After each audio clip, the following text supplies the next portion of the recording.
అందరికీ నమస్కారం. నా పేరు అర్చన. ఈరోజు కథ నా గుండె చప్పుడు నువ్వే పార్ట్ 96. మేనేజర్తో కాల్ మాట్లాడుతూ పాప మెసేజ్ చూసి కాల్ మాట్లాడడం పూర్తవగానే సైడ్ స్మైల్తో లోపలికి వస్తాడు బాబు.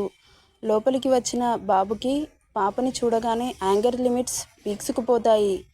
అంజు వాలకం చూసి కోపంతో కళ్ళు ఎర్రగా మారిపోతాయి. డోర్ సౌండ్కి తల తిప్పి చూసిన పాపకి బాబుని చూడగానే పై ప్రాణాలు పైనే పోతున్నాయి. ఇప్పుడు నేను ఏం చేశానని అంత కోపం ఎందుకు వస్తుంది?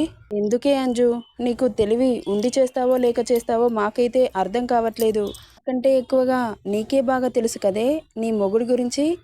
పాప బాబు తెచ్చిన డ్రెస్ వేసుకోక వార్డ్రోబ్ ఓపెన్ చేసి అప్పుడెప్పుడో పాప కోసం తెచ్చిన రెడ్ కలర్ శారీ కట్టుకొని సింధుజ మల్లె పువ్వులు పంపించడంతో ఫుల్గా ముస్తాబై కూర్చుంటుంది. ఆమెను చూసి ఒక్క ఊదుటిన పాప దగ్గరికి వచ్చి ఆమె దవడలు వత్తిపట్టి, నేనేం చెప్పాను, నువ్వేం చేశావు అంటే మొగుడు మాట అంటే విలువలేదా? వాడెవడి మాటకో విలువిచ్చి ఇంట్లో నుండి వెళ్ళిపోయావు కదే, మరి నాకెందుకు ఇవ్వాలనిపించట్లేదు? ప్రేమ దోమ అని పెద్ద పెద్ద బాహుబలి డైలాగులు విసిరావు. ఇప్పుడేంటి, నేను వేసుకోమన్న డ్రెస్ వేసుకోక నీ ఇష్టం వచ్చింది వేసుకున్నావు అంటే వెర్రి వెదవలా కనబడుతున్నానా నీ కంటికి?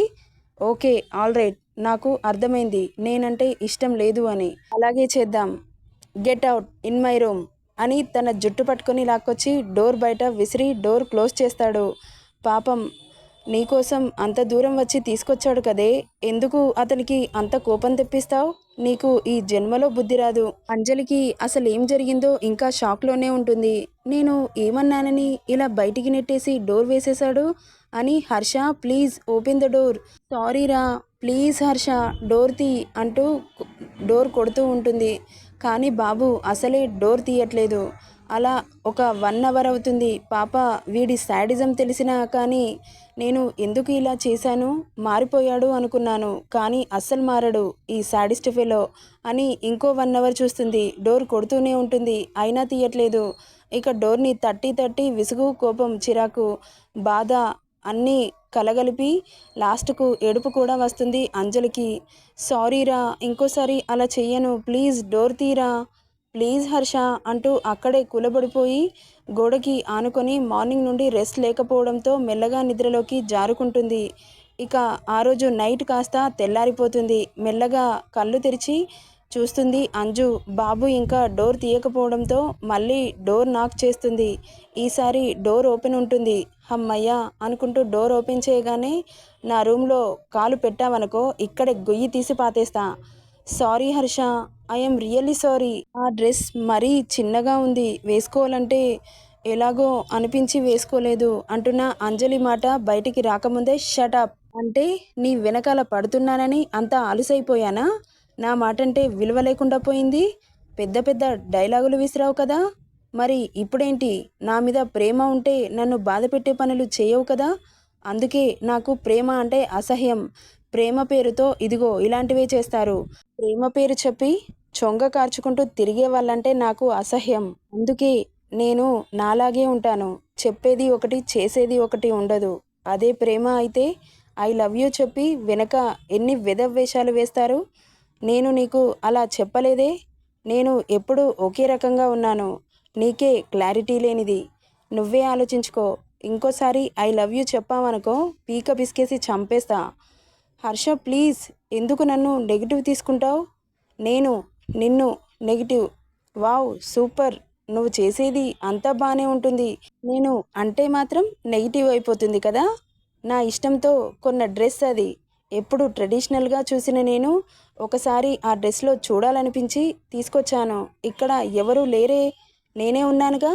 నా ముందు ఎందుకు ఓవర్ యాక్షన్? వేసుకోమని స్లిప్ పెట్టి మరీ వెళ్ళాను, అయినా నువ్వు వేర్ చేయలేదంటే ఏమనుకోవాలి?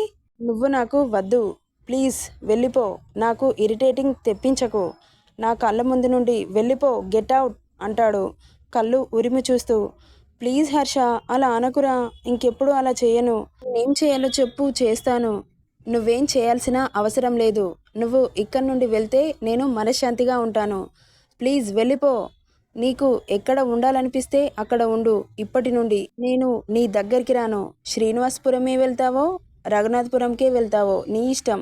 నేను నిన్ను ఆపను. నీ ఇష్టం వచ్చిన దగ్గరికి వెళ్ళిపో అంటూ డోర్ వేయబోతుండగా డోర్ని గట్టిగా నొక్కిపెట్టి తన బలం మొత్తం యూజ్ చేసి ఒక్క తోపు తోస్తుంది. అలా ఫోర్స్గా తోయగానే వెళ్ళి షర్ట్లెస్గా ఉన్న బాబు మీద పడిపోతుంది అంజలి. అంత ఫోర్స్గా పడగానే ఆమె చెస్ట్ హర్షకి డైరెక్ట్గా తాకడంతో బాబు ఫేస్లో కన్నింగ్ స్మైల్. అంజు మెల్లగా తల ఎత్తి హర్షని చూసి, సారీరా, ఇంకెప్పుడు అలా చెయ్యను. నువ్వేది చెబితే అది చేస్తాను. ఈ డ్రెస్ వేసుకోవాలో చెప్పు, ఇప్పుడే వేసుకుంటాను. అవసరం లేదు అని చెప్పాను కదా, ఇక్కడి నుండి వెళ్ళిపో అంటున్న అతని పెదవులని ఆమె పెదవులతో గట్టిగా లాక్ చేస్తుంది. అలాంటి రియాక్షన్ ఎక్స్పెక్ట్ చేయని బాబు ఫేస్లో సాడిస్టిక్ స్మైల్ వచ్చి చేరుతుంది. బాబు ఈగో సాటిస్ఫై అవుతుంది. ముద్దు పెట్టడం పాప పెట్టింది కానీ దానిని హార్డ్గా మార్చేస్తాడు బాబు. ఎంతలా అంటే పాపకి ఊపిరి భారంగా అయ్యేంతలా. నైట్ పాప చేసిన పనికి కోపం వచ్చి అలా రివెంజ్ తీసుకుంటున్నాడు బాబు. ఆమెను ఇంకాస్త గట్టిగా ఆదుముకొని బెడ్ మీదకి చేర్చి ఆమె సేఫ్టీ పిన్ని తొలగించి పాప ఓనిని లాగి పక్కకు పడేస్తాడు. అలా చేయగానే గతుక్కుమంటుంది పాప. కళ్ళు పెద్దవి చేసి అమ్మో ఏం చేస్తాడో ఏంటో అని తనని తోసేయడానికి ట్రై చేస్తూ ఉంది. కానీ పంజరంలో చిక్కిన చిలకలాగా మారిపోయింది పాప పరిస్థితి. అతడి ఐరన్ హ్యాండ్స్ ఇంకాస్త పట్టుని బిగిస్తాయి. అతడి పట్టుకు గుండె వేగం పెరిగిపోతుంది.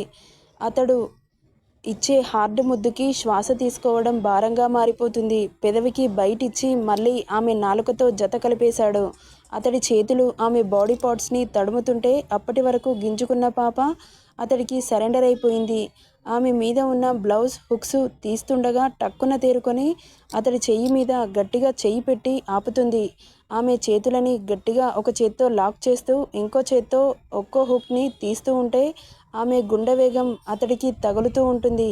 మెత్తగా తగులుతున్న ఆమె పరువాలకి తమకంగా ఫీల్ అవుతూ ఆమె పెదవులని వదిలి మెడవంపులో పంటిగాటు పెట్టి ఇంకా కిందకి వచ్చి చూడగానే నొసలు చిట్లిస్తాడు బాబు. లోపల ఇన్నర్ ఉండడంతో అప్సెట్ అవుతాడు. అది కూడా తీస్తుండగా ఒక్క తోపు తోస్తుంది అంజలి. పక్కన బెడ్పై చిన్నగా జరుగుతాడు. అతడి చేతులు మాత్రం ఆమె నడుముని విడవట్లేదు. బీస్టులా ప్రవర్తిస్తున్నావు. అసలేమనుకుంటున్నావు హర్ష? మనకి ఫస్ట్ నైట్ అవ్వలేదు గుర్తుందా? ఎందుకు ఇలా చేస్తున్నావు? నీ మీద ఒక మంచి ఒపీనియన్ ఉంది నాకు. దాన్ని పాడు చేసుకోకు. షటప్. ఇంకొక మాట నీ నోట్ల నుండి వచ్చినా ఇక్కడే చంపి బొంద పెడతా. ఇందాక ఏదో అన్నావు, నువ్వు ఏది చెబితే అది చేస్తానని. ఇప్పుడేంటి మాట మార్చేశావు? చెప్పాను కదా, నేను ఇలాగే ఉంటాను. నా మీద మంచి అభిప్రాయం పెట్టుకోవాల్సిన అవసరం లేదు. పెట్టుకోకు. పెట్టుకోమని నేను చెప్పట్లేదే. ఇప్పుడు నేను ఏం చేసినా నువ్వు సైలెంట్గా ఉంటే నీ సారీని యాక్సెప్ట్ చేసేవాడిని. అంటే నేనంటే నీకు ఇష్టం లేదు అని అర్థమైంది అని విసురుగా లేచి అక్కడి నుండి వాష్రూమ్కి వెళ్ళిపోతాడు. నెక్స్ట్ ఏం జరుగుతుందో నెక్స్ట్ పార్ట్లో చూద్దాం. ఈ స్టోరీ నచ్చితే లైక్ చేయండి, షేర్ చేయండి, సబ్స్క్రైబ్ చేసుకోండి friends. Thank you for listening.